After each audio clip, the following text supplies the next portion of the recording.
अनुभव तो आते जाते हैं, लेकिन सत्य अनुभव करता है। यह कथन आत्मा और अनुभवों के बीच के मूल अंतर को अत्यंत गहराई से स्पष्ट करता है। सामान्यतः मनुष्य आध्यात्मिकता को भी एक विशेष अनुभव मान लेता है। उसे लगता है कि किसी दिव्य प्रकाश को देख लेना, गहरी शांति का अनुभव करना, आनंद की अवस्था में पहुंचना या ध्यान में अलौकिक अनुभूतियां होना, यही सत्य की प्राप्ति है। लेकिन अष्टावक्र गीता कहती है कि जो भी अनुभव किया जा सकता है वह अस्थायी है, क्योंकि हर अनुभव समय के भीतर घटित होता है और समय के साथ समाप्त भी हो जाता है।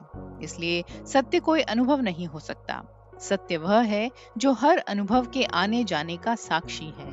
अष्टावक्र बार बार यह समझाते हैं कि अनुभव बदलते रहते हैं। शरीर के अनुभव बदलते हैं, कभी सुख कभी दुख। मन के अनुभव बदलते हैं, कभी शांति कभी अशांति। ध्यान में भी अवस्थाएं बदलती ही रहती हैं। यदि सत्य इन बदलती हुई अवस्थाओं में होता तो सत्य भी अस्थायी हो जाता। लेकिन सत्य तो नित्य, अचल और शाश्वत है। इसीलिए अष्टावक्र कहते हैं कि अनुभव नहीं बल्कि अनुभव करने वाला अर्थात साक्षी चेतना ही वास्तविक सत्य है। इसे समझने के लिए वे अप्रत्यक्ष रूप से साक्षी भाव की शिक्षा देते हैं। उदाहरण के लिए आकाश में बादल आते हैं और चले जाते हैं, पर आकाश स्वयं नहीं बदलता। उसी प्रकार जीवन में विचार, भावनाएं, स्मृतियां और अनुभूतियां आती जाती रहती हैं, लेकिन जो उन्हें देख रहा है वह अपरिवर्तित रहता है। वही आत्मा है। मनुष्य की भूल यह है कि वह अनुभवों के साथ स्वयं को जोड़ लेता है। यदि सुखद अनुभव होता है तो वह कहता है मैं आनंदित हूँ, और दुखद अनुभव होता है तो कहता है मैं दुखी हूँ। जबकि वास्तव में आनंद और सुख दोनों ही मन की अवस्थाएं हैं। आत्मा केवल उनका साक्षी है।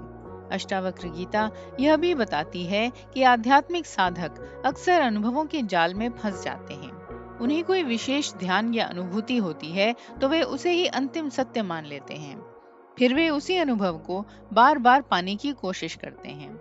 लेकिन अष्टावक्र कहते हैं कि यह भी एक सूक्ष्म बंधन है, क्योंकि जो अनुभव आया है वह जाएगा भी।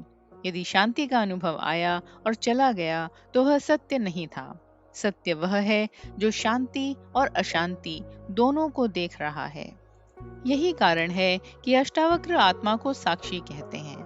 साक्षी का अर्थ है वह जो सबको देखता है, लेकिन स्वयं किसी भी अवस्था में बंधता नहीं। जैसे चलचित्र के पर्दे पर अनेक दृश्य बदलते रहते हैं, पर पर्दा स्वयं अपरिवर्तित रहता है। वैसे ही चेतना के सामने जीवन के सभी अनुभव प्रकट होते हैं और विलीन हो जाते हैं। आत्मा उन अनुभवों से प्रभावित नहीं होती। इस शिक्षा का एक और गहरा अर्थ यह है कि सत्य को किसी विशेष अवस्था तक सीमित नहीं किया जा सकता। कई लोग सोचते हैं कि केवल ध्यान में बैठकर ही सत्य का अनुभव होगा, लेकिन अष्टावक्र कहते हैं कि सत्य हर समय उपस्थित है, क्योंकि अनुभव करता कभी अनुपस्थित नहीं होता। जागृत अवस्था, स्वप्न और गहरी नींद, इन तीनों ही अवस्थाओं में अनुभव बदलते रहते हैं, लेकिन उनका आधार वही चेतना है, वही वास्तविक आत्मा है। व्यावहारिक जीवन में भी यह समझ अत्यंत महत्वपूर्ण है। जब व्यक्ति स्वयं को अनुभवों से अलग देखना सीख लेता है, तब जीवन में स्थिरता आने लगती है। दुख आए तो वह जानता है कि यह भी बदल जाएगा। सुख आए तो वह उसे चिपकता नहीं, क्योंकि उसे यह बोध हो जाता है कि वह अनुभव नहीं बल्कि अनुभवों का साक्षी है। यही दृष्टि मनुष्य को भीतर से स्वतंत्र बनाती है। अष्टावक्र गीता का अंतिम संदेश यही है कि सत्य को किसी शब्द, विचार या अनुभव में बांधा नहीं जा सकता। अनुभव सीमित हैं, परिवर्तनशील हैं और समय के अधीन हैं, लेकिन आत्मा जो अनुभव करता है असीम, निराकार और शाश्वत है।